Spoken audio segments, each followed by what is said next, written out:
Bueno, yo les decía, vamos a hablar un poquito de la digestión y la absorción de los nutrientes. Yo sé que todos ustedes se lo saben, también fíjense que esta clase es como pincelada. No son clases que sean para definitivas, sino que son cosas que ya ustedes se saben y lo que estamos es eh, dándole la vuelta para que ustedes estemos en la misma sintonía. Por eso se llama curso propedéutico, porque en el curso propedéutico lo que se trata es de poner a todos los maestrantes en una sintonía para que arranquen con la maestría, ¿verdad? Ya aquí revisamos todo esto, ya cuando ustedes arranquen, ya tienen sus conocimientos frescos. Vamos a ver quién me quiere leer la Aderia. Deria Rosa. Violaida, Violaida, ok. ok. Deficiencia de lactasa, perdón, intestinal. Deria Boyder es una estudiante de intercambio de 20 años de Nigeria que ha observado observado, sí, abultamiento gastrointestinal, calambres abdominales y diarrea intermitente desde que llegó a Estados Unidos 6 meses antes. Unos antecedentes detallados muestran que estos síntomas se producen habitualmente entre 45 minutos y 1 hora después de tomar el desayuno, pero pueden producirse también después de otras comidas. Los productos lácteos que no forman parte de la alimentación de Deria en Nigeria fueron identificados como el probable agente culpable debido a que sus síntomas gastrointestinales desaparecieron cuando se retiraron de su alimentación la leche y sus derivados. La Comentario. intolerancia a la lactosa, este es el comentario, ¿verdad? A la deficiencia. La intolerancia a la lactosa es un síndrome común de la mala absorción. Se caracteriza por náuseas, diarrea y flatulencia tras ingerir productos lácteos u otros alimentos que contengan lactosa. Una de las causas es un bajo nivel de lactasa que desciende tras la infancia en la mayoría de la población mundial. Lactasa no persistente o hipolactasia del adulto. O puede ser secundaria a una lesión de la mucosa intestinal. Sin embargo, la actividad de la lactasa permanece alta en algunas de las poblaciones, lactasa persistente, incluyendo los europeos del noroeste y sus descendientes. Los síntomas de Deria-Bolder están producidos por su nueva alimentación en Estados Unidos, que incluía un vaso de leche, además de la leche que le ponían al cereal en el desayuno de cada mañana. La lactosa, que no es absorbida, se convierte por las bacterias del colon en ácido láctico y gas metano e hidrógeno. El efecto osmótico de la lactasa y el ácido láctico con la luz. Lactosa. Bueno, ahí dice lactasa, ok. Lactosa y el ácido láctico en la luz intestinal es responsable de la diarrea. El tratamiento incluye reducir o evitar los alimentos ricos en lactosa y consumir otros alimentos como yogurts, bacterias que liberan lactasa y quesos duros, pobres en lactosa. Además, ingerir comprimidos y cápsulas de lactasa media hora antes de las comidas. Muy bien. Esto es un problema que ustedes lo van a tener mucho en su consulta, ¿verdad? Personas que son intolerantes a la lactosa. Esto es lo normal, que a medida que vamos creciendo, el gen de la lactasa disminuye su producción, porque ya no nos alimentamos solamente de leche, ¿verdad? Entonces, por eso ya no es tan interesante utilizar la leche como fuente nutricional solamente. Entonces, muy bien. Ahí estamos viendo la lactosa. Acuérdense que vimos que era un disacárido formado por una molécula de galactosa unido por enlace beta 1,4 con una molécula de glucosa. La lactasa, que es la enzima que va a hidrolizar el enlace glicosídico, ella introduce agua ahí, voy a poner mi pointer, introduce agua en este enlace glicosídico y entonces se liberan ambos monosacáridos, la galactosa y la glucosa. Aquí no tiene que ver la galactosa, aquí lo que es importante es que no tenemos la lactasa, porque el gen de la lactasa va disminuyendo su producción, su actividad, a medida que vamos envejeciendo. Por eso ustedes ven que dice que hay un grupo que se llama lactasa persistente, aquellos que no importa que estemos viejos, siempre pueden producir lactasa suficiente. Pero como todo en la naturaleza lo estamos combatiendo, ya se venden cápsulas de lactasa. Yo me asombro porque todavía he encontrado personas que tienen esta intolerancia y no sabían de la lactasa. No sabían que podían beber una pastilla media hora antes de la comida e irle muy bien. No lo sabían. O sea que hay que, hay que trabajar eso porque ustedes saben que debemos de estar, nuestro objetivo es que las condiciones de vida de los pacientes sean buenas, ¿verdad? Aumentar la calidad de la vida de esos pacientes. Muy bien. Entonces, por eso yo voy a Qué hablar bueno. de acá. Ajá. ¿Quiere preguntar algo? ¿Eh? Parece que fue transitorio. Entonces, muy bien. Voy a hablar de los tres nutrientes principales. ¿Cuáles son los tres nutrientes principales que tenemos en la dieta? Glúcidos, lípidos y proteínas, ¿verdad? Eso es independiente de que también en la dieta tengamos otros, pero estos son los más importantes. Entonces vamos a hablar cómo nosotros podemos utilizar estos nutrientes cuando llegan a nuestro tubo digestivo. El que principalmente vamos a recibir de los glúcidos es el almidón. Fíjense que este es un polisacárido y es el que el 50-60% de los carbohidratos que tomamos en la dieta son almidón. Muchas veces lo vamos a encontrar en alimentos que no sabemos que tienen almidón y lo tienen. O sea, no es que yo diga, déjame comer almidón, no. Está en muchos alimentos que usted come y que forman parte de su dieta normal. Ahora, además tenemos disacáridos. Como ustedes ven, la sacarosa y la lactosa son dos disacáridos importantes. Ahí esa flechita se movió, ¿lo ven? Esa flechita debe estar abajo.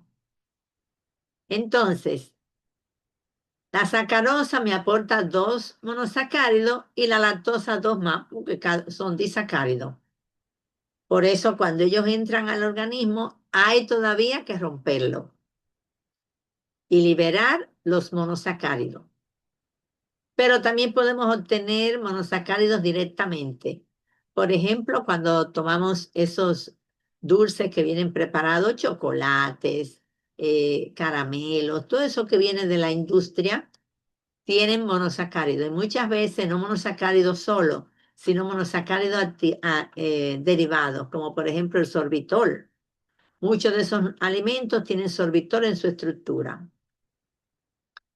Pero yo no me alimento con chocolate ni con dulce, ¿verdad?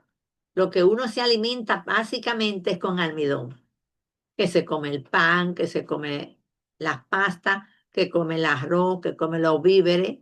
Todo eso es rico en almidón. Y qué bueno, porque es el principal monosacárido que nosotros necesitamos.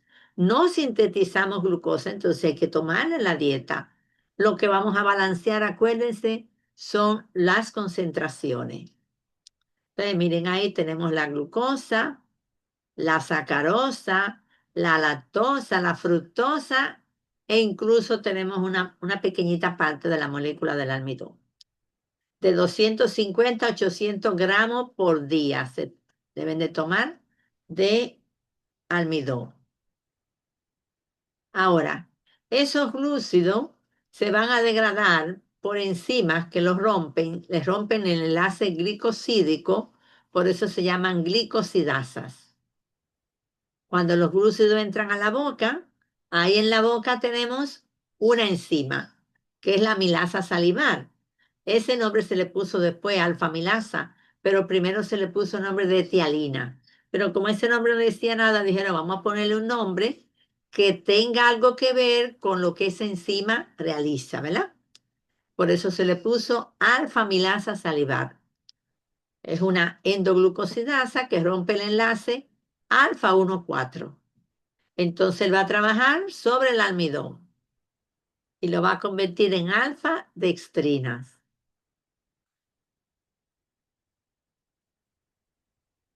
Ahora, eso es en la boca. Usted se come un pedazo de pan, lo tritura y ahí comienza a trabajar sobre ese pedazo de pan la milasa salivar. Pero usted no dura 2 horas con un pan en la boca, usted lo pasa inmediatamente al estómago. Entonces es muy poca la cantidad que puede degradar en la boca esa milasa salivar. Por lo tanto, ese almidón pasa casi completo al estómago. Pero en el estómago no hay enzimas para degradar los glúcidos. Y lo que hay es un ambiente muy ácido, porque está el jugo gástrico, ¿verdad? Entonces no va a seguir degradándose. Pero esa milasa salivar se va a empezar a inhibir, a perder su función y se lleva un tiempecito en hacerlo y en ese tiempecito ella puede degradar algo a nivel del estómago. Puede degradar un por ciento pequeño. Ahora, ese almidón que está, a lo mejor lo han convertido en 2 o 3 pedazos de moléculas grandes todavía, pasa al intestino delgado. Ya aquí no hay salida. Usted llegó aquí al duodeno, usted tiene que resolver. Vamos a romper todo lo que falte con la alfamilasa pancreática, que es más fuerte que la alfamilasa salivar. Y va a romper los enlaces alfa 1,4. Fíjense que nada más son enlaces alfa 1,4. Ahí no estamos rompiendo los alfa 1,6, ¿verdad? Entonces, ese almidón, rompiendo esos enlaces al 1,4, va a convertirse en disacáridos, maltosa e isomaltosa. Pero también pueden haber maltotriosa, que son 3 moléculas de glucosa. O pueden haber oligosacáridos, esos son de 4 a 7 moléculas de glucosa. O pueden haber destrinas de 4 a 9. ¿Lo ven? Esto me indica que esa alfamilasa pancreática puede trabajar sobre el almidón y puede crear diferentes productos. No todos se van a absorber, pero del duodeno pasa al yeyuno. Y en el yeyuno, esos disacáridos hay que romperlos y liberar los monosacáridos. Entonces ustedes me dicen, ¿y por qué hay que hacer tanta cosa? Bueno, porque a nivel de la membrana intestinal solo pasan monosacáridos. Los que no estén como monosacáridos no pasan. Por eso ustedes ven que la lactosa, no hay lactasa, pues se acumula a nivel del intestino y produce todas esas complicaciones. Esas, como diríamos, el cuadro clínico de una intolerancia a la lactosa es terrible. Son unas diarreas fétidas y explosivas, o sea que salen rápido. O sea que es muy terrible y eso es por el gas que libera la presencia de la lactosa ahí a nivel del intestino. Porque si no está la disacaridasa que la rompe, pues ya se queda entera y comienza a producir gases con trabajo de la flora intestinal. Entonces, aquí en las células de borde en cepillo existen estos 2 complejos enzimáticos. Uno que tiene unida la sacarasa, la maltasa e isomaltasa. La sacarasa va a trabajar sobre la sacarosa, liberando glucosa y fructosa. que son los dos monosacáridos que la forman. La maltasa va a trabajar sobre la maltosa y lo que libera son dos moléculas de glucosa. Y la isomaltasa trabaja sobre la, miren, ahí yo tenía que poner la isomaltosa, se me fue la A, y la convierte en dos moléculas de glucosa. Pero también está el complejo ahí de la célula de borde en cepillo de la beta-glicosidasa, que es la lactasa, porque ella los rompe el enlace beta 1,4. Estas aquí arriba rompen enlaces alfa, pero estas rompen enlace beta 1,4. Esta es la que convierte la lactosa en galactosa y glucosa. ¿Qué estamos viendo aquí? Que en el intestino delgado, el yeyuno, ya los disacáridos han sido convertidos en monosacáridos. ¿Y cuál es el más abundante, si ustedes ven? La glucosa. Por eso la glucosa es el monosacárido, el azúcar más abundante en la naturaleza y es el principal para nosotros fuente de energía. Porque si nosotros cogiéramos la fructosa, entonces tuviéramos mal, o si tuviéramos galactosa, también tuviéramos mal, porque los más abundantes, el que está más abundante es la glucosa. Todo en el metabolismo tiene lógica. Hay una lógica en el ser humano y nosotros lo que tenemos que adaptarnos a esa lógica. Muy bien. Entonces, hasta que no se liberan esos monosacáridos, no van a entrar al organismo. Pues vamos a ver cómo se absorbe. ¿Cuáles son los tres monosacáridos que van a ver después de todos esos procesos? Tres: glucosa, galactosa y fructosa. La mayor cantidad de glucosa. Pero si bebe mucha leche, a lo mejor tenemos una cantidad importante de galactosa. Y si utiliza mucho azúcar de mesa, puede tener una cantidad de fructosa. Aunque ya ahora no hay que usar tanta azúcar de mesa, los, eh, los alimentos, por ejemplo, la Coca-Cola, todas esas bebidas dulces que hay embotelladas, la mayoría lo que tienen es fructosa como edulcorante. Pero también las que tienen sorbitol, el sorbitol proviene de la fructosa y de la galactosa. Pero el que no está bebiendo todas esas cosas tiene principalmente glucosa en gran cantidad, algo de galactosa y algo de fructosa. Entonces, miren esta dinámica que a mí me gusta siempre ponerle una línea. Los polisacáridos que entran al organismo, a la boca, son convertidos en el tracto digestivo en monosacáridos. Y estos son los que van a atravesar las células del epitelio intestinal para pasar a la sangre y de ahí a los tejidos. O sea que el objetivo cuando tomamos esos polisacáridos es poder darle glucosa al organismo. Ahora, para ellos entrar deben de utilizar algún mecanismo de transporte. Ellos no van a entrar a la célula, miren, aquí estoy yo. No, usted tiene que llegar representado. Ah, bueno, miren, a mí me dijeron que aquí había una fiesta, yo vine. ¿Y usted quién lo conoce? No, nadie. Usted no está invitado, ¿verdad? Entonces, por eso aquí tiene que venir unido a un transportador y puede ser un sodio cotransportador o un transportador independiente de sodio. O sea que el caso es que tiene que ir unido a alguien. No puede ir por sí mismo porque nadie lo conoce. Aquí tenemos el sodio cotransportador, que no es un GLUT. Es bueno separarlo de lo que es un GLUT. El GLUT es un transportador de glucosa, pero a nivel intracelular, a nivel del organismo.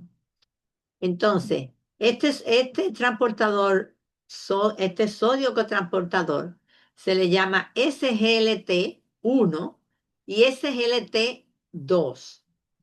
Se encuentran aquí en el epitelio intestinal y en el epitelio renal. Para entrar la glucosa al riñón, utiliza de estos transportadores. Como ustedes ven, se llama sodio cotransportador porque está unido al transporte de sodio, el transporte activo de sodio y potasio que hay, ¿verdad? Por eso esto es un transporte activo que requiere energía, requiere ATP. Cuando yo hablo de un transportador activo, ya yo sé que, ¿por qué es activo? Porque va a entrar sí o sí. Ah, no, pero mira, hay muy poca, hay mucha glucosa allá adentro. ¿Para qué tú entras más? No, que mi trabajo es introducir la glucosa al organismo, tenga o no tenga glucosa en la sangre. Entonces, por eso, una de las características de disminuir la dieta en los diabéticos es que todo lo que él se coma, todo va a entrar, todos los monosacáridos, porque el transporte a nivel intestinal es activo. No es que, bueno, él se comió 10 moléculas de glucosa, a lo mejor nada más absorbe 2. No, hay un transportador activo ahí que le va a meter las 10. Entonces usted tiene que bajarle los niveles para que coma menos. Ahora, el otro, independiente de sodio, es difusión facilitada. Este sí va de una alta concentración a una baja. Y estos son los GLUT, que son transportadores de glucosa. Son específicos para determinados tejidos. Tenemos aquí, por ejemplo, el GLUT2 es del hígado.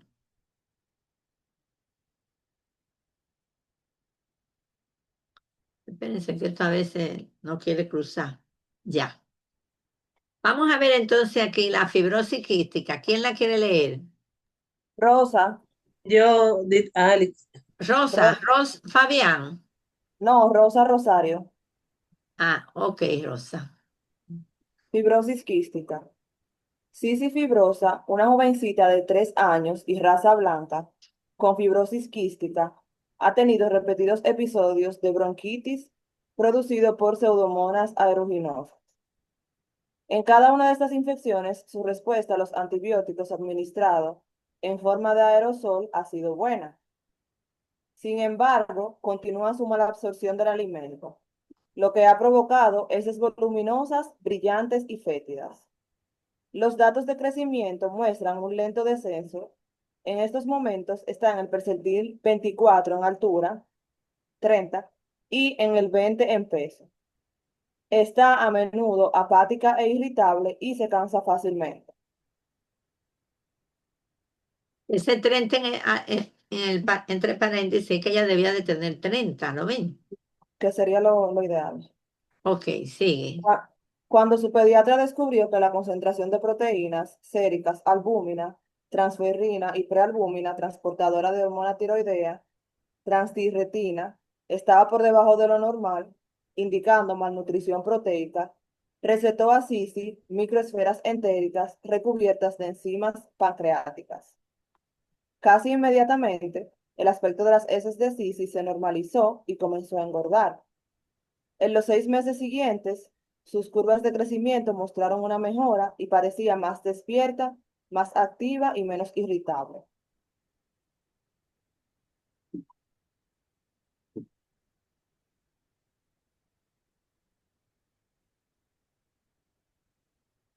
Comentario fibrosis quística. Las curvas de crecimiento y peso de Sisi estaban por debajo de lo normal hasta que su pediatra añadió suplementos de enzimas pancreáticas a su tratamiento. Estos suplementos digieren las proteínas de la alimentación, liberando aminoácidos esenciales y no esenciales, que son absorbidos por las células endoteliales del intestino delgado y pasan a la sangre. Tras unos meses de tratamiento con esta terapia, se pudo apreciar una notable mejora de estas curvas. Aparte de las proporciones de los aminoácidos esenciales presentes en los diferentes alimentos, la calidad de una proteína de la dieta también está determinada por la velocidad a la que se digiere y por la capacidad para contribuir al crecimiento de un niño. Las proteínas de origen animal son más digeribles que las de planta. La digestibilidad de la ovoalbúmina es del 97%, de las carnes de res, pollo y pescado entre 85 a 100%, y del trigo, la soya y otras entre 75 y 90%. Hombre adulto requiere al día 0,8 gramos de proteína por kilogramo de peso, alrededor de 56 gramos hombre, 44 gramos mujer. Para los niños es mayor. De aquí la importancia de mejorar la digestión de las proteínas de Sisi para optimizar su potencial del crecimiento y desarrollo normal. Muy interesante, ¿verdad? Ahí nos damos cuenta, que era también lo que yo les decía cuando hablamos de las proteínas, que las proteínas son las moléculas, las macromoléculas más importantes de la materia viva. Ahora, aquí yo les voy a poner, vamos a ir poniendo algunas moléculas. Esa molécula que tenemos ahí, cómo es? ¿Cuál es el nombre? Una glicina. ¿A qué grupo pertenece la glicina? Ya ustedes lo estudiaron ahora, hicieron la tarea y todo. Por ejemplo, yo digo, Sería María, alifático. no, alifático no, porque yo digo María mujer, Dona de varón. ¿A qué grupo pertenece María? Al de las mujeres. Y Dona al de los varones. ¿A qué grupo pertenece la glicina? A los aminoácidos. Perfectamente, Aminoácidos aminoácidos. no esenciales. Muy bien. No, ese ácido esenciales. Perfecto, no había que explicarlo, pero aminoácidos.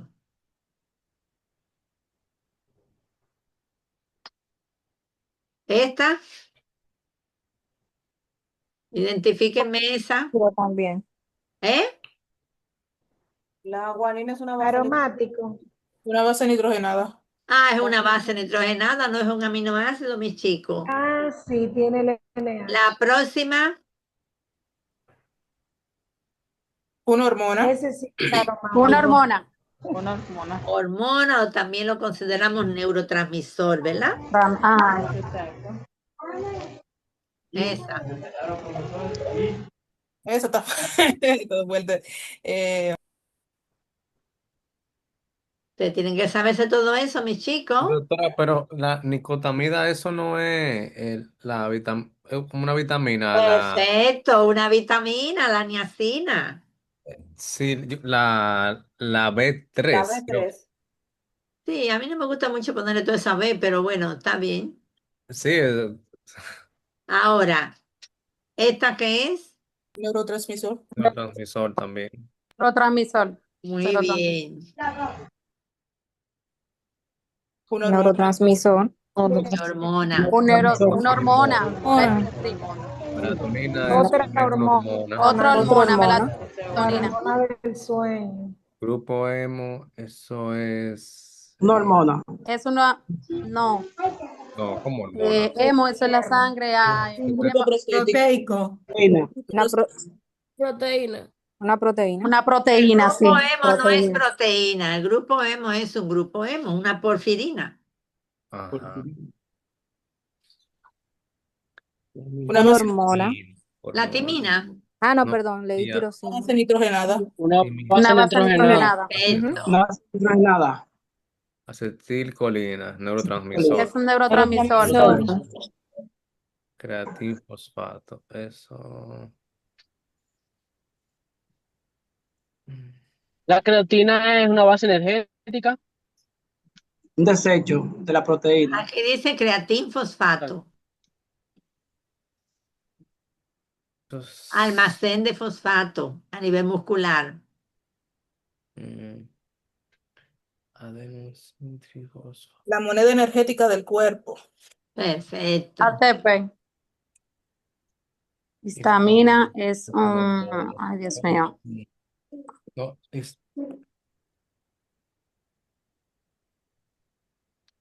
Una amina.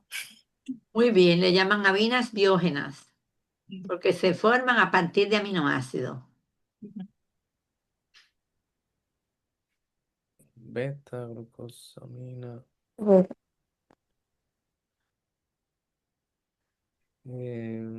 Glucosamina. Eso se llaman aminoazúcares, porque tienen grupo amino y son azúcares, ¿verdad? Acuérdense que la beta-glucosamina forma parte de los glicosaminoglicanos. ¿Recuerdan? Que por eso es que la venden para que uno se la tome y puede estimular la producción de los glicosaminoglicanos, en especial los que forman el líquido sinovial. ¿Eso qué es la que puse ahí ahora? ¿Esa foto de qué será? Parece una proteína. Es Eso una Una es. proteína proteína. regular.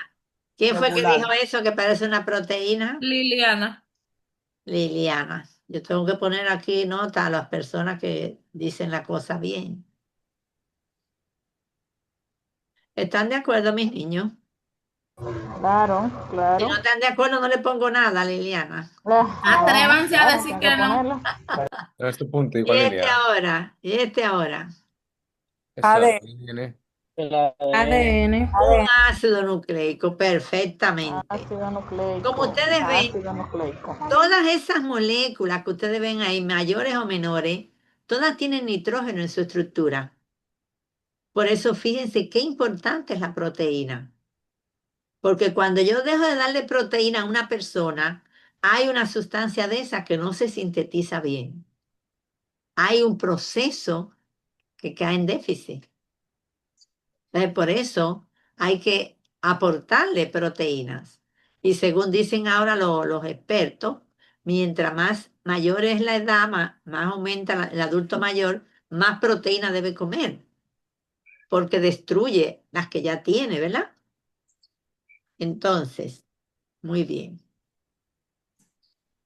Fíjense que tomar el nitrógeno del aire no es tan fácil. Si ustedes se fijan, ese aire que nosotros respiramos, el 78% de ese aire es gas nitrógeno. Pero nadie dice, déjame respirar para coger nitrógeno. ¿Ustedes han oído a alguien decir así? No. Pero uno sí dice, déjame respirar para coger oxígeno, ¿verdad? Porque el oxígeno, cuando entra a la cadena respiratoria y la fosforilación oxidativa, a la respiración celular se va a convertir en ATP. Y con el oxígeno yo puedo producir ATP. Por eso tengo que respirar. No se crean que yo estoy respirando para que haya oxígeno y para qué tiene que estar oxígeno. Es para formar ATP. Si no tengo oxígeno, no formo ATP.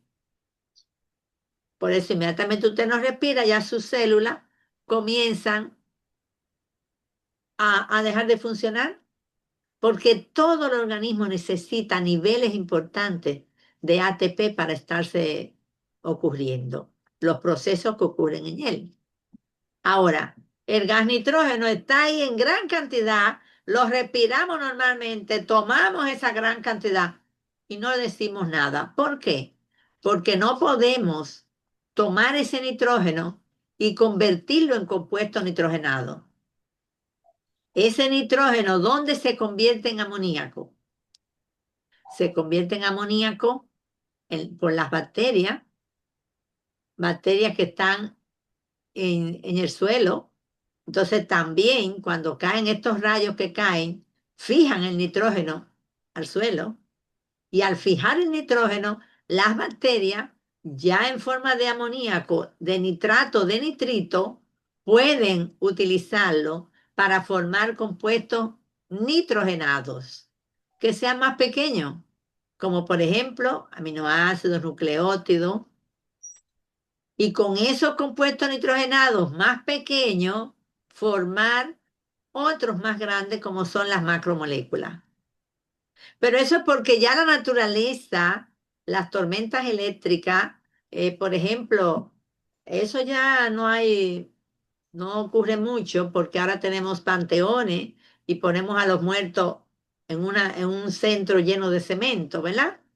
Pero eso de enterrar bien profundo en la tierra es para que el muerto se combine con la naturaleza, se combine con la tierra y vuelvan de nuevo a alimentar con ese nitrógeno que se va a liberar. Ya ahí no tenemos esa fijación, pero sí las heces fecales de los animales, ustedes ven que son abonos, porque pueden eliminar nitrógeno. Entonces eso puede alimentar de nuevo la tierra. Por eso vemos aquí cómo se funciona el nitrógeno en la naturaleza.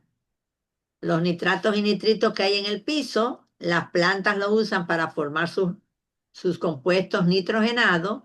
Los animales se comen las plantas. Cuando los animales se mueren, vuelven a alimentar el piso. ¿Lo ven? ¿Y a dónde estamos nosotros? Nosotros estamos comiendo proteínas, ya sea de plantas o ya sea de animales. Ya no alimentamos la tierra porque estamos guardados en cajones, no hay contacto con la naturaleza, pero no sé, quién sabe si de eso, de ahí puede salir algo, no sé. Pero por lo menos con los animales se mantiene el ciclo del nitrógeno en la naturaleza. Entonces, para que ese ser humano pueda obtener nitrógeno, puede tomar nitrógeno de las plantas o de los animales, pero en forma de proteínas.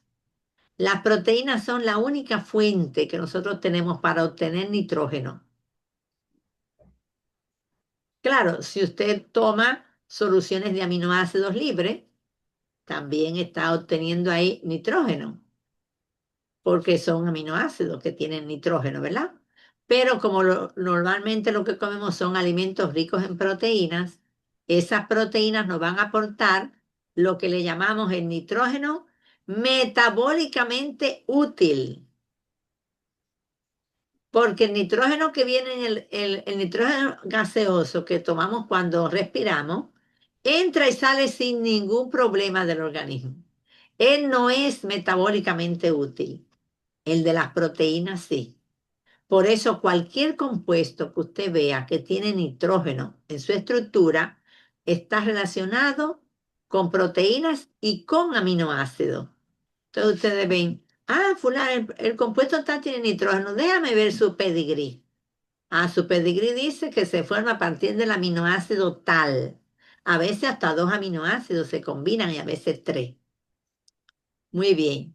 Pues ese nitrógeno metabólicamente útil es el que utilizamos los animales, ya sea el hombre o ya sea también los animales, los que no son seres humanos. Ahora, un 70-90 gramos de proteína debemos de tomar diariamente. Pero no es obligatorio que tomemos la proteína de una sola fuente. Podemos tomarla de fuente animal o de fuente vegetal. Claro, aquí debemos tener en cuenta que el tejido muscular de los animales nos aporta todos los aminoácidos esenciales. Mientras que la fuente vegetal, aunque los tiene todos, pero no los aporta todos, porque algunos están en concentraciones tan pequeñas y algunos no tienen algunos de esos aminoácidos, que entonces yo tengo que hacer una mezcla bien buena para poder recibir todos los aminoácidos esenciales. Cuando yo me nutro en la dieta, yo necesito tomar diariamente todos los aminoácidos esenciales. Por eso el huevo y la leche y sus derivados son muy buenos, porque tienen una proteína de alto valor biológico, la caseína de la leche y la de los huevos, la ovoalbúmina, son proteínas muy fáciles de digerir y también que tienen todos los aminoácidos esenciales. Cuando yo me alimento para obtener proteína, la proteína que yo debo tomar debe ser la que tenga mayor cantidad de aminoácidos esenciales. Porque si yo voy a tomar una proteína que me da los aminoácidos que yo puedo sintetizar, entonces no estamos en nada. Por eso la fuente vegetal hay que ser muy cuidadoso y siempre tratar de combinarla con la fuente animal. Porque con la fuente animal ahí tengo todos los aminoácidos esenciales sin peligro de que me falte uno. Ustedes se fijan, aquí tengo yo algún vegetariano, ¿cómo es que se llama esos vegetarianos de ahora? ¿Cómo es que se llaman? Los que son Vegano. veganos. Los veganos. Los veganos, Veganos. profe, Vegano. veganos. ¿Tengo algún vegano aquí en mi clase? No. Bueno, es importante cuando uno adopta cualquiera de estas modas nutricionales. Yo le digo moda, ¿verdad? porque nadie ha dicho que el comer solamente vegetales sea lo ideal. Incluso hay muchas deficiencias nutricionales en aquellas personas que son veganas, porque hay muchas fuentes animales de sustancias que son imprescindibles. Dígame una vitamina que es imprescindible y viene del mundo animal. La proteína. No, la proteína no, es una vitamina. La La B12. Ah, vitamina la B12. B12. La La vitamina B12, B12. B12, muy B12. bien. Por eso ustedes ven que los veganos, los que son vegetarianos, no tienen B12, tienen que administrársela. Entonces ellos siempre van a necesitar suplementarse obligatoriamente de la naturaleza. Ellos hacen muchos productos que son de origen animal, ellos lo preparan de origen vegetal. No sé si será verdad. Entonces, esas proteínas que vienen en la dieta, nosotros debemos de convertirlas en péptidos pequeños y de ahí liberar los aminoácidos libres. Fíjense cómo vimos que los monosacáridos, los polisacáridos deben llegar hasta monosacáridos para poder absorberse. Pues aquí deben llegar hasta aminoácidos libres. Si no, no se absorben. Entonces, las enzimas que lo degradan se llaman exopeptidasas o endopeptidasas.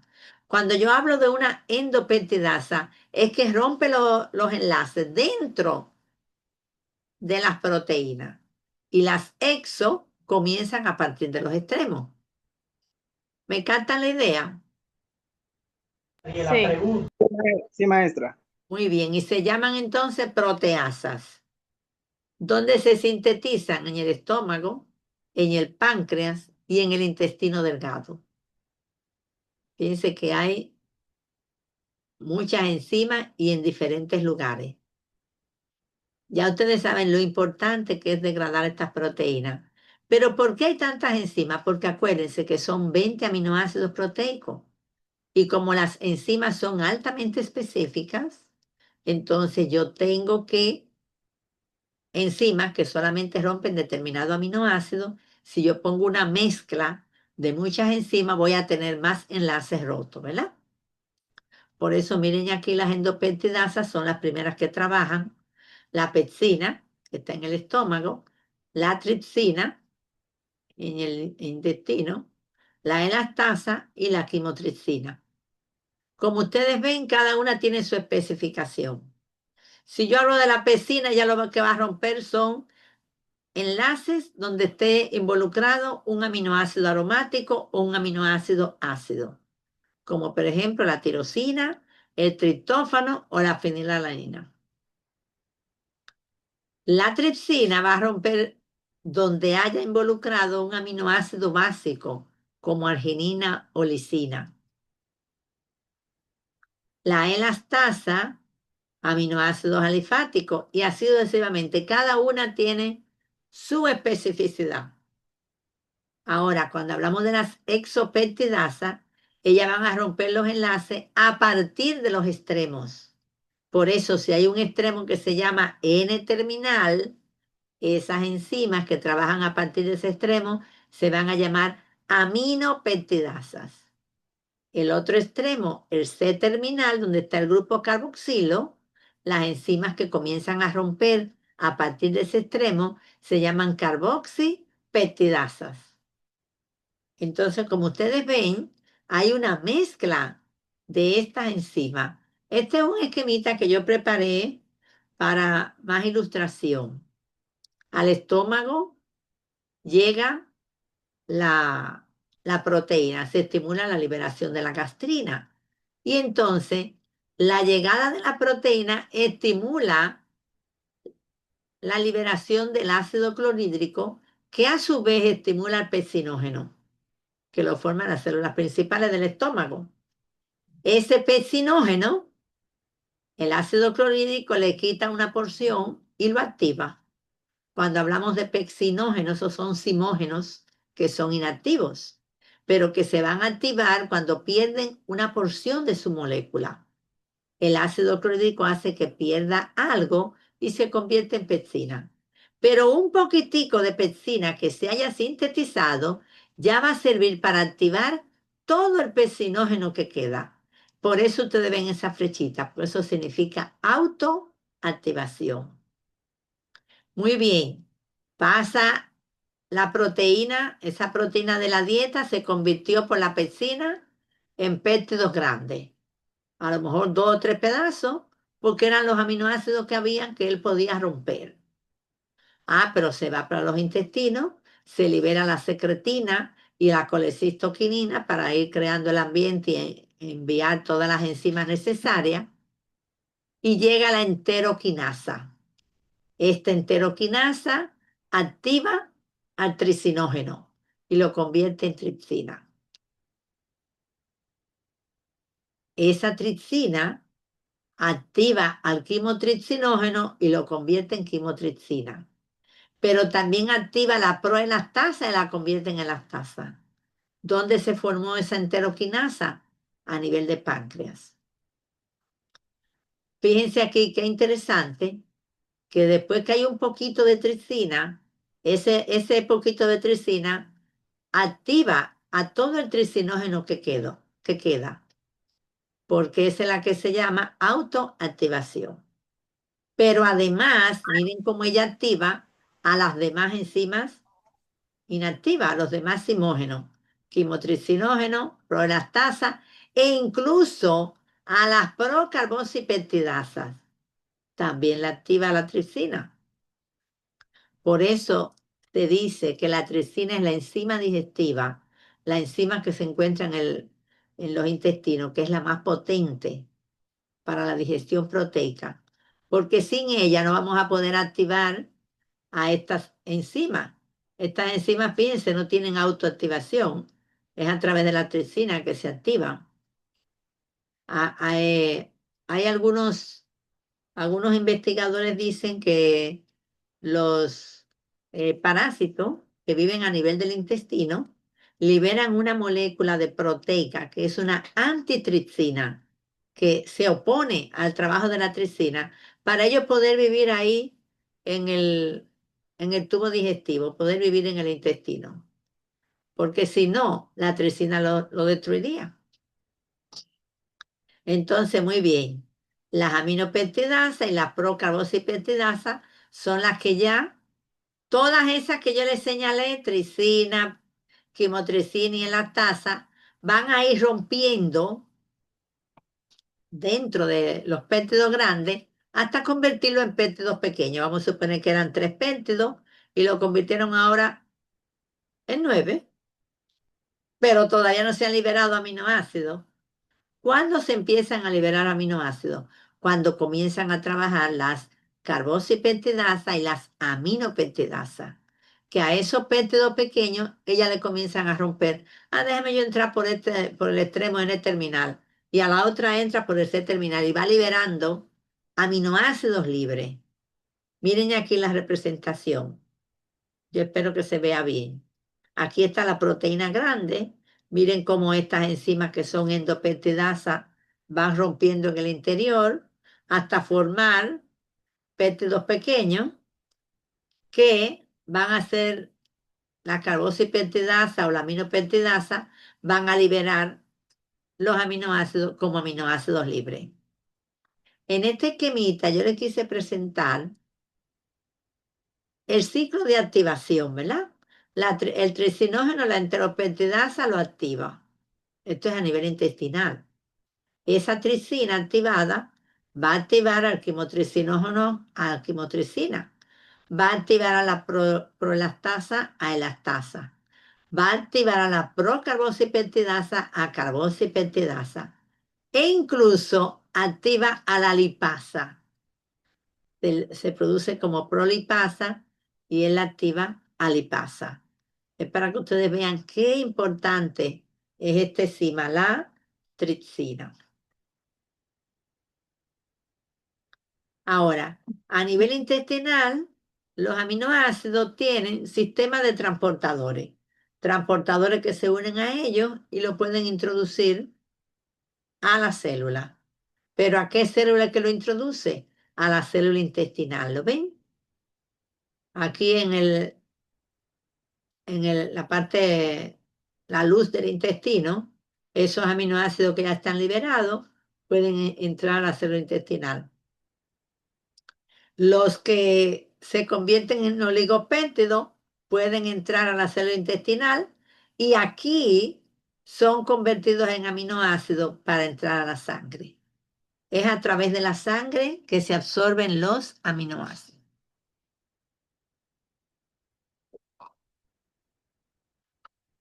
Por lo tanto, llevan esos aminoácidos al hígado. El hígado lo envía a la sangre que va al músculo y a los demás tejidos. Este es déjeme ver, yo creo que nada más es así. ¿Alguien quiere leer la beta lipoproteinemia? Yo. Yo, maestra. Sí, yo. ¿Quién es yo? Alex Diony. Ditren. Alex. Tú vas para el próximo, Dionis, tú oye. De acuerdo, maestra. Vamos, Alex. Bien. Abetalipoproteinemia es un raro desorden autosómico recesivo cuya expresión clínica comienza en la infancia.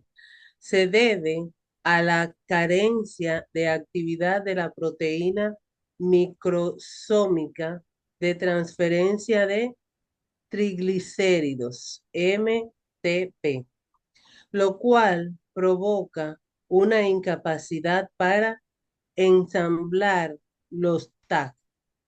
Triacilgliceroles. ¿Perdón, cómo? Triacilgliceroles. Ok. Con la apoproteína y formar las lipoproteínas QM y VLDL. Eso supongo que es un lípido. Claro, las lipoproteínas. ¿Tú te recuerdas de las lipoproteínas? Ahora te vas a recordar. Que están ausentes en el plasma. En el intestino, las QM se unen con APO, ApoB-48. esa es la parte proteica, ApoB48. Ok, La QM son los kilomicrones. oh, ya. En el hígado, las VLDL se unen con ApoB100. Estas apoproteínas B son codificadas por un mismo gen.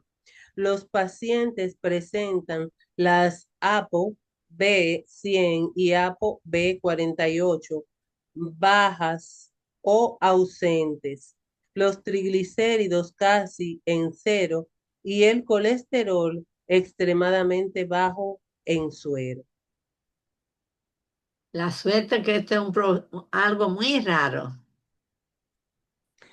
Como no se forman los QM, hay acumulación de gotitas de lípidos en las células del intestino delgado y en los hepatocitos.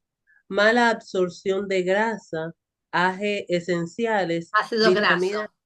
aminograsos esenciales, vitamina A y D. Síntomas: esteatorrea, vómitos, acantocitosis, glóbulos rojos en forma de espina, retinitis pigmentosa, degeneración pigmentaria en la retina, ataxia cerebelar, retraso, pérdida de visión nocturna. Esos son los comentarios. Y fíjense que muchas de esas cosas, la retinitis pigmentosa, la misma pérdida de visión nocturna, tienen que ver con la vitamina A. Como hay una mala absorción de vitamina A, pero tampoco hay ácidos grasos esenciales, tienen que ver con el desarrollo cerebral, con el retraso mental también. Muy bien.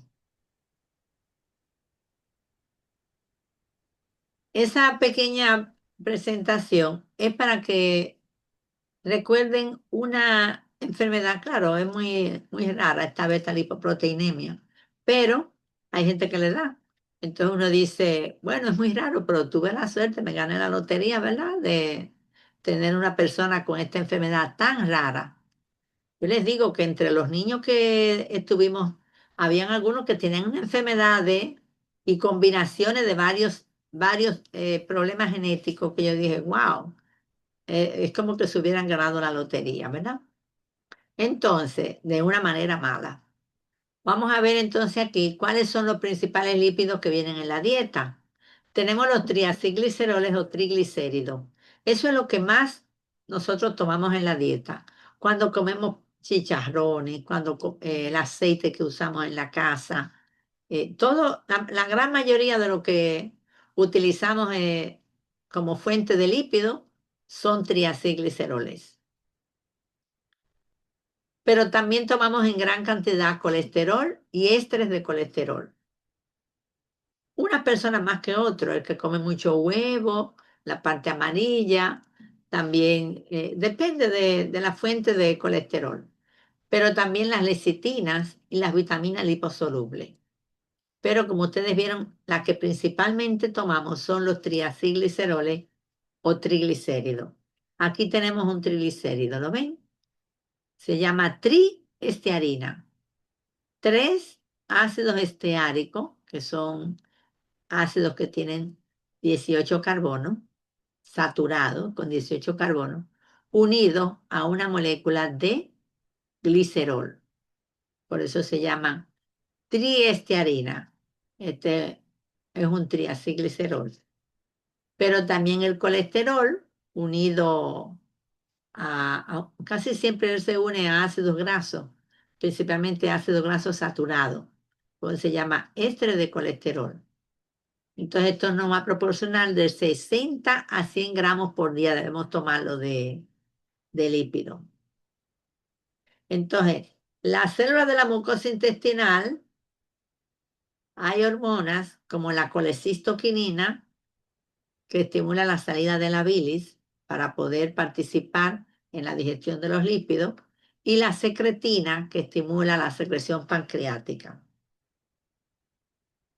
Entonces, al estómago recibimos a la boca primero esos lípidos, pero no hay nada en la boca. Hay una lipasa lingual, pero que no tiene una gran efectividad. Pero cuando llega al estómago, ahí está la lipasa gástrica, que tampoco trabaja tanto y que trabaja principalmente por ácidos grasos de cadena corta o de cadena media, de 6 a 10 carbonos. Principalmente como la grasa que viene en la leche, que más o menos es así, pero el trabajo no es un trabajo importante. Donde realmente se degradan, se digieren las grasas, es a nivel de intestino delgado, a nivel del duodeno. Porque ahí, como ya vimos lo que se libera, déjenme ver, esperen.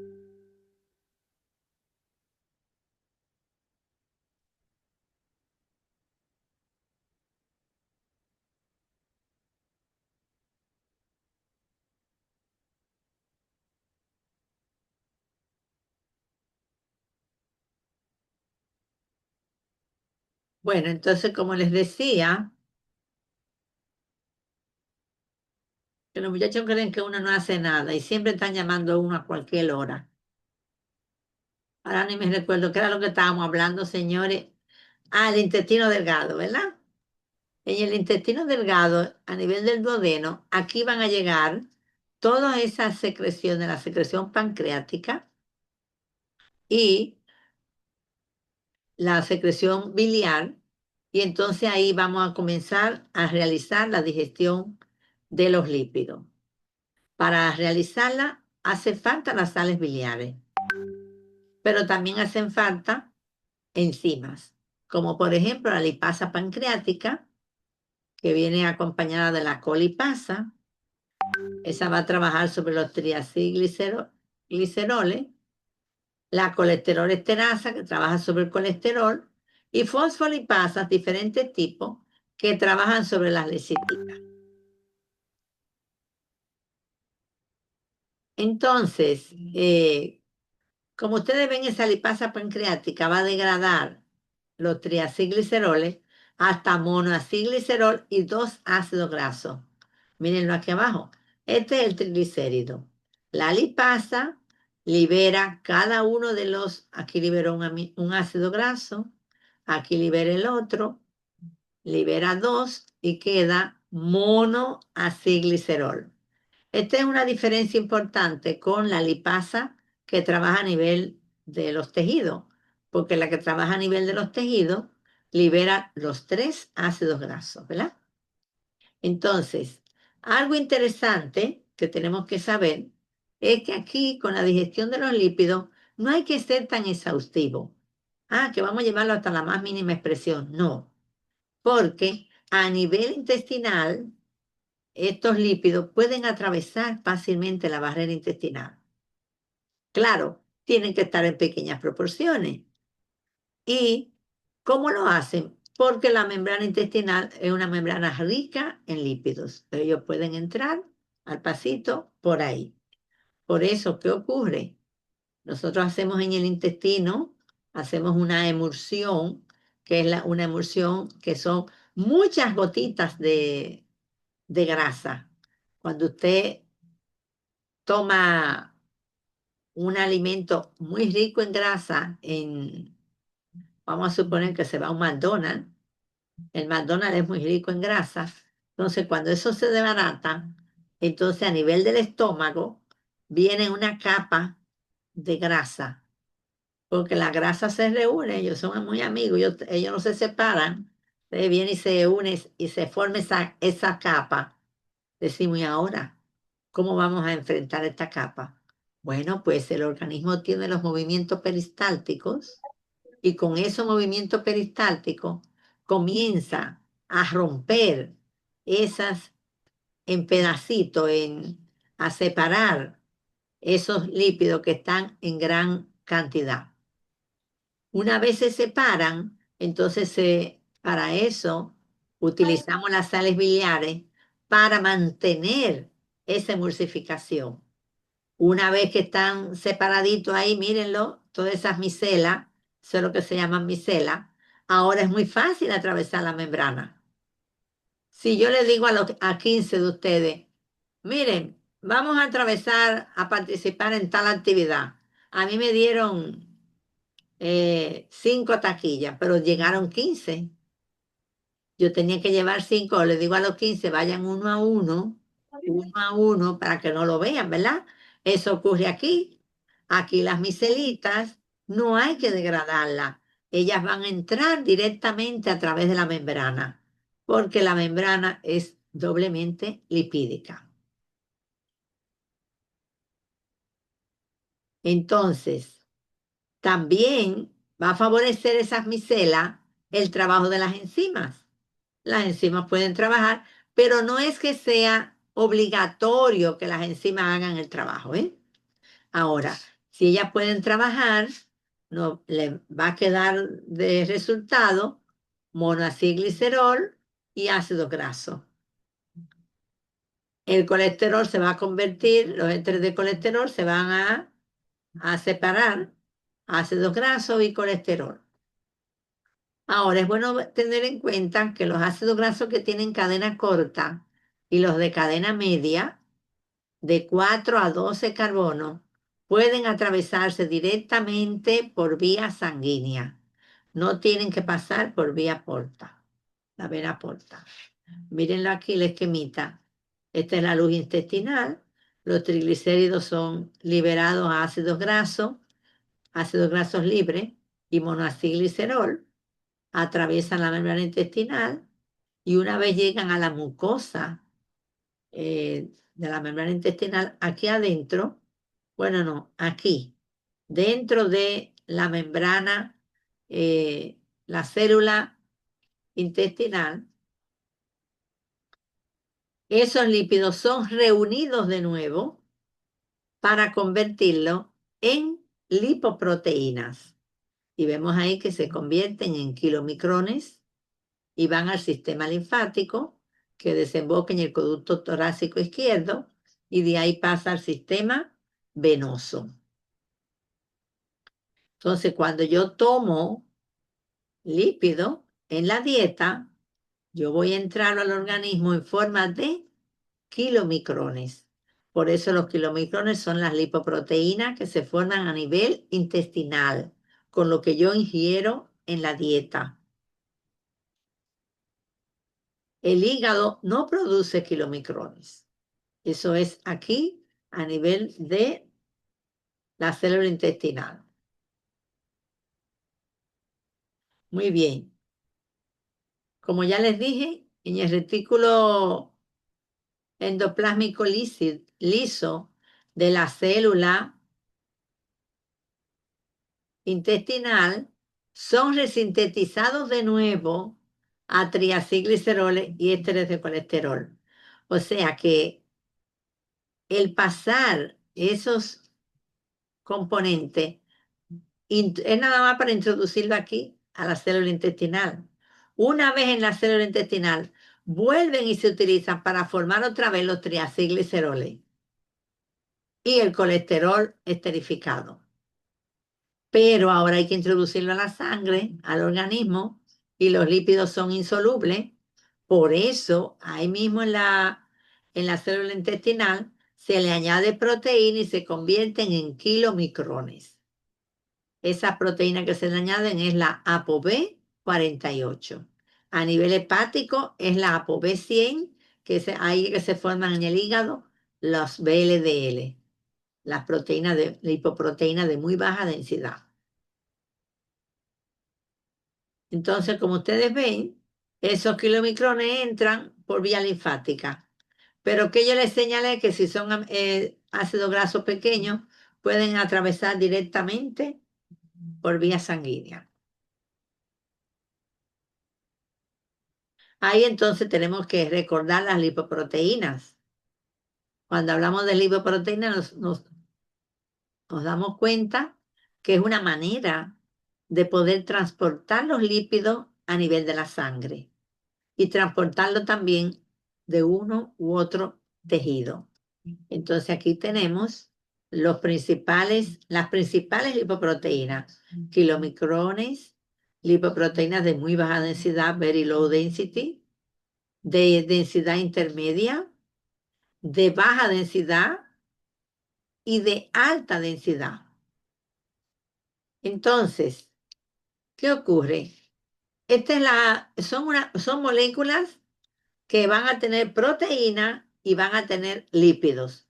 Todos los tipos de lípidos, todos los que nosotros tenemos, todos van a estar en cada una de las lipoproteínas.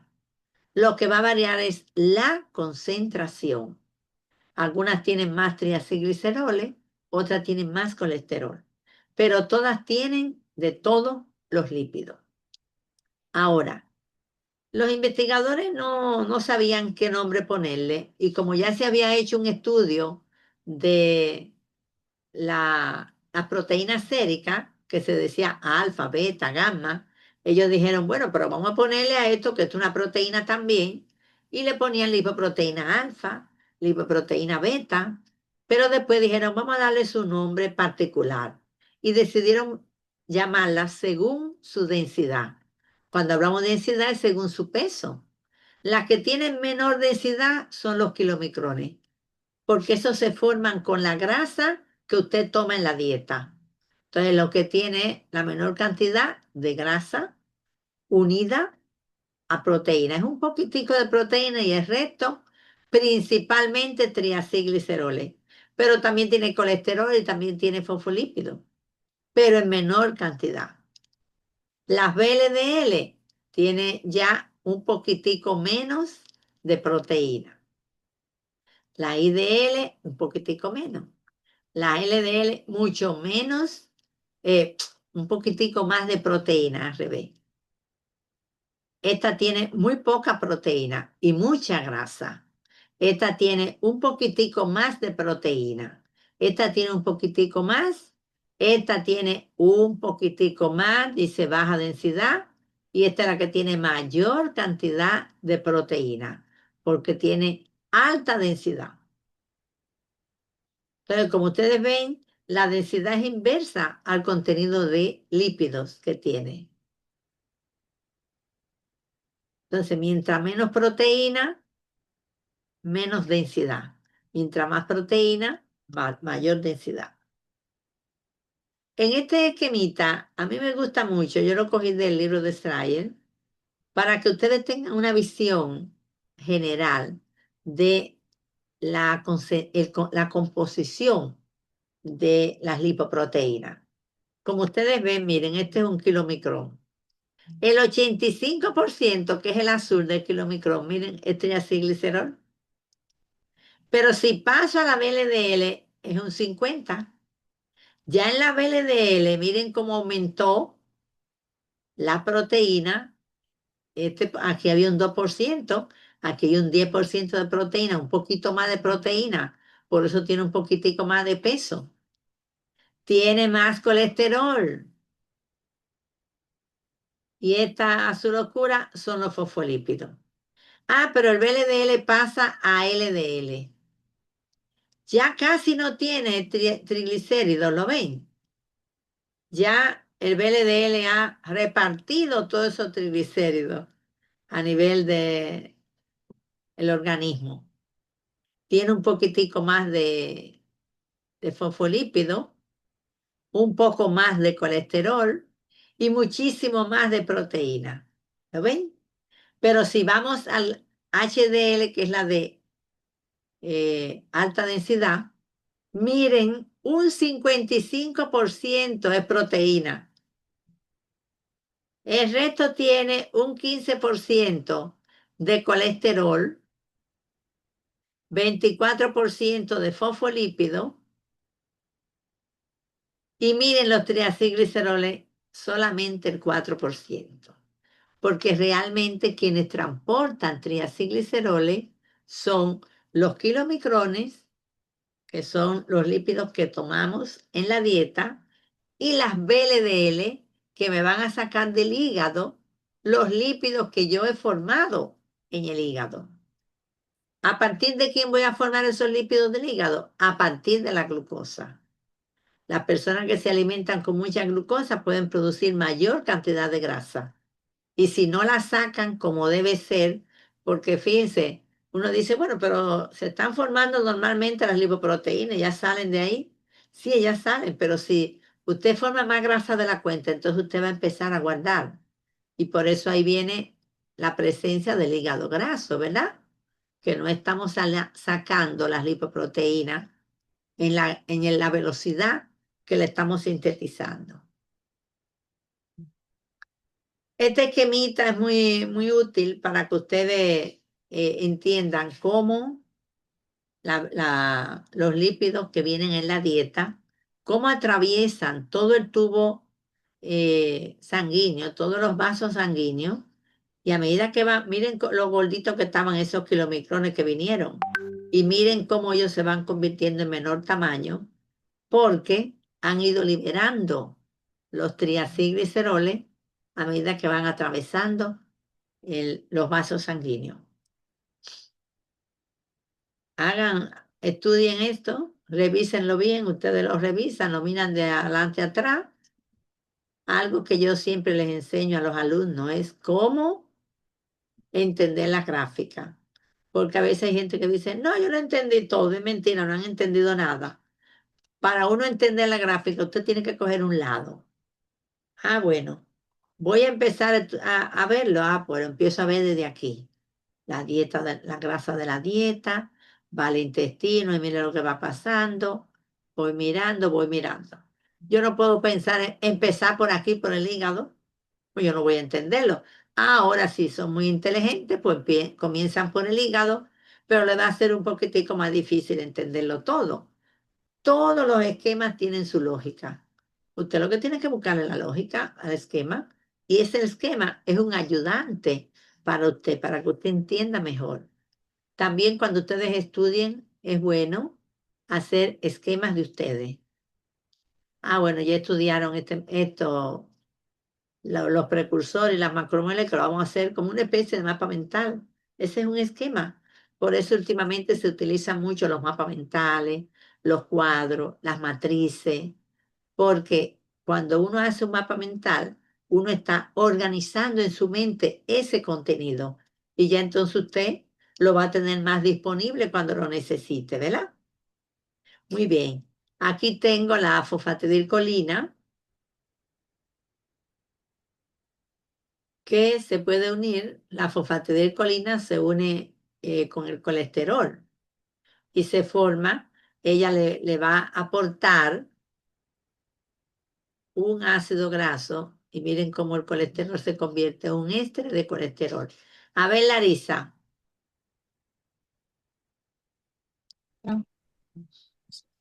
Cuando usted estaba hablando de la acumulación de las grasas, yo he tenido pacientitos, a ver si usted me ayuda, porque a veces uno no lo conoce todo, que usted le pone en la dieta, le da el medicamento para bajar los triglicéridos y los colesteroles, y aún así se mantienen elevados.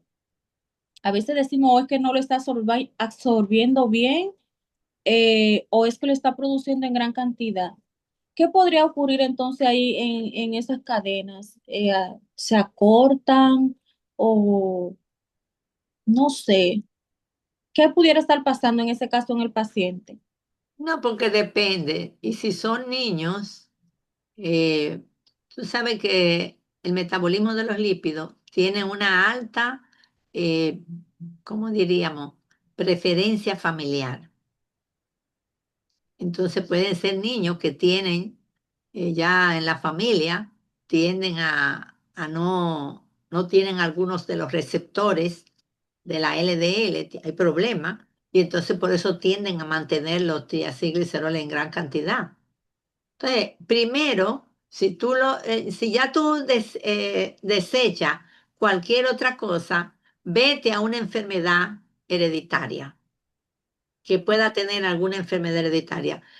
¿Tú eres pediatra de cuántos los niños? ¿De qué edad? Eh, yo soy médico general con una especialidad en atención primaria, pero tengo que ver de todos los pacientitos y ya cuando ya yo me digo que no puedo, entonces tengo que referirlo. Igual también me llama mucho la atención porque también lo he visto mucho en adultos mayores. Y usted sabe que la mayoría de adultos mayores, la alimentación depende de otro adulto, pero con más conciencia, que a veces se alimentan adecuadamente, pero siempre se mantienen elevados. Y siempre he tenido que a Sí. veces, Dios mío, ya no puedo hacer más nada y los refiero y aún así continúan elevados. Pero me voy a ir por esa parte. Buena observación, Si maestra. continúan elevados, puede haber algún trasfondo familiar, algún trasfondo genético, porque no hay razón de si usted le está dando lo que tiene que darle y disminuyéndolo en la dieta, si no reacciona, tiene que ser por algún componente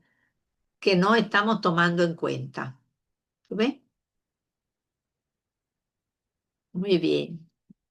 Eh, Aquí entonces estamos viendo cómo la fosfatidilcolina es la que aporta el ácido graso para formar el colesterol esterificado. Aquí yo les puse para que ustedes lo revisen, lo tengan, eso no es que se lo van a aprender de memoria, pero siempre es bueno, y yo me imagino que sí, que ustedes deben de sabérselo, porque me recuerdo cuando yo estudiaba que me decían, usted tiene que saberse eso para, no importa la asignatura. Yo le ponía atención a eso en especial, había que obligatoriamente meterlo en la cabeza, sí o sí, ¿verdad? Esto también ocurre aquí. Aquí nosotros debemos de saber claramente qué son los kilomicrones, qué son las VLDL, cuál es la IDL, la LDL y la HDL. Eso hay que saberlo y saber bien claro las funciones. Incluso aquí yo se lo pongo sencillito, pero ya esto es un mundo lo que se ha desarrollado. Ya ahora está que cada quien decide, voy a estudiar la BLDL y sacan una cantidad de cosas que a veces uno no puede ni caerle atrás a todo ese conocimiento nuevo. Hay un aumento a la enésima potencia de todos los estudios que hay ahora actualmente. Entonces nadie puede decir, yo estoy al día. No, usted tiene que estar al día con lo esencial, porque los detallitos ya eso van a ir saliendo y cuando ese detallito sea tan relevante que ya todo el mundo diga, ok, entonces usted lo incluye, ¿verdad? Entonces aquí miren qué bien, yo le puse en el sentido para que lo vean claro, los kilomicrones se forman en las células del intestino, las VLDL en el hígado, las IDL se forman durante el paso de las VLDL por los vasos sanguíneos y también se convierte en LDL, porque esta tiene una carga de triglicéridos, a medida que se lo van quitando, va bajando la concentración y va cayendo en la LDL, ya lógicamente como le han quitado los triglicéridos, lo que más le queda son el colesterol. Entonces estas dos son las que van a transportar principalmente el colesterol. Entonces, ahí yo les puse para que ustedes disfruten esa laminita. Este también es otro esquemita para poder entender bien cómo es el desarrollo de las lipoproteínas dentro del organismo. Miren aquí, los kilomicrones vienen desde el tubo, los intestinos, desde los enterocitos, mientras que el hígado es el que forma las VLDL. Lo que forma el hígado es VLDL. Ya todo lo demás es la misma VLDL que se va transformando en otras lipoproteínas. Y las HDL que también se forman a nivel del hígado, ¿eh? Este es un esquemita que hizo un alumno mío, a mí me gusta mucho, yo lo pongo ahí. Espero que ustedes vean cómo esa LDL no es simplemente que la LDL, no, que la LDL es el colesterol malo y no, si usted no tiene LDL, usted no va a poder formar en el hígado las sales biliares, en la piel la vitamina D3, en las gónadas las hormonas sexuales y en las suprarrenales las hormonas, los corticosteroides. Entonces, no es que vamos a dejar de tener LDL, lo que tenemos que controlar son las cantidades. Acuérdense que siempre las cantidades son las que debemos de controlar, pero no podemos dejar de tener LDL. Hay gente que dice, no, yo tengo 25 de LDL. No, pues usted tiene 25, usted tiene que tener 150 de LDL, ¿verdad? No puede tener de que 25. Hay funciones que usted no le está. Yo me recuerdo un profesor en una universidad que ustedes saben que después que ustedes hacen su especialidad se olvidan de la bioquímica. Él es patólogo y él me dice, él tuvo una operación de corazón abierto, le pusieron estatina. ¿Ustedes saben en cuánto él tenía colesterol y todo eso? En 20. Yo le dije, fulano, pero tú estás mal. Tú tienes que dejar esa estatina, bajar las cantidades, porque tú tienes que formar el LDL. Porque si no, ¿qué vida estaba viviendo ese muchacho? Digo, ese profesor. Por eso es bueno hablar siempre con los bioquímicos, porque ustedes saben, no, tú no quieres bioquímica. Me hace, yo soy bioquímica, tú eres patólogo, pero no te sabía esto. Porque es así. Siempre, el que no es clínico, siempre dice, no, es que ella no es clínica. Digo, así, yo no soy clínica, pero tengo la base de la clínica, que es lo más importante, ¿verdad que sí? Profesora, pero ahí es que nace todo. El que no conoce bien esto, hay que dejarse estudiar, No, para no te recordarlo. entendí, no te entendí. ¿Me escucha ahora mejor? Ahora sí, ajá. Digo yo que usted es la génesis de todo lo demás. Este conocimiento, si no se tiene, lo demás sería aprenderse algo de memoria. Pero aquí es que está el origen de todo, cómo se hace y qué no pasa, qué pasa. Es desde la bioquímica, entonces si no la manejamos, estaríamos practicando medicina, pero de memoria, no con un sentido del por qué. Sí, como yo les digo, una medicina de receta. Entonces yo digo, sí, déjame aprenderme esto obligado y ya me lo estoy aprendiendo como un recetario, no porque lo estoy Bueno, analizando. estudiar se ha dicho, estudiar se ha dicho. Bueno, aquí tenemos la lipoproteína lipasa, que cuando vimos este esquemita, ¿se acuerdan?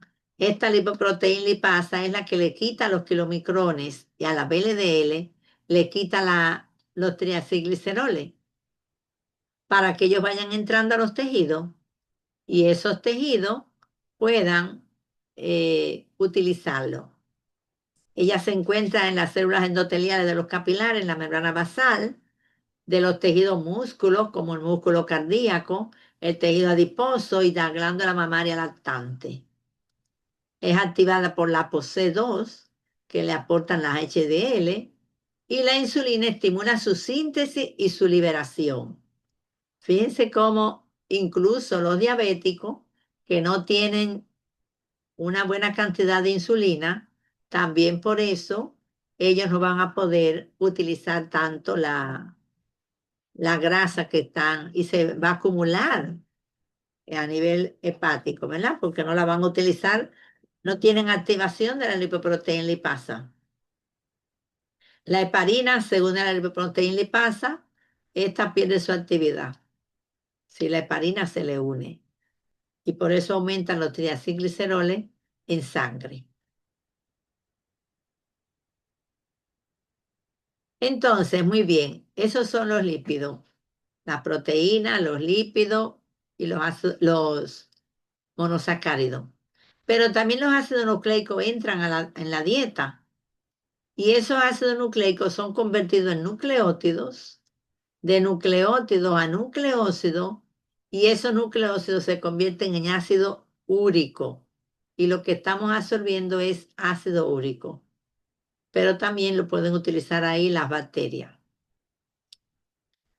Nosotros no tenemos que tomar ácido nucleico en la dieta, porque las purinas y las pirimidinas que nos van a aportar no son importantes, porque ellas se convierten en otras moléculas a nivel intestinal. Entonces nos dice, déjame comer mucha guanina o mucha adenina para poder usarla para formar mis ácidos nucleicos. No, el organismo tiene su propio mecanismo para sintetizar a las bases nitrogenadas, sin necesidad de que lo tomen en la dieta. Porque esto es un proceso muy importante, formar los ácidos nucleicos, y si no se alimentó, ¿vamos a dejar de producir ácido nucleico? No, vamos a tomar lo que está guardado.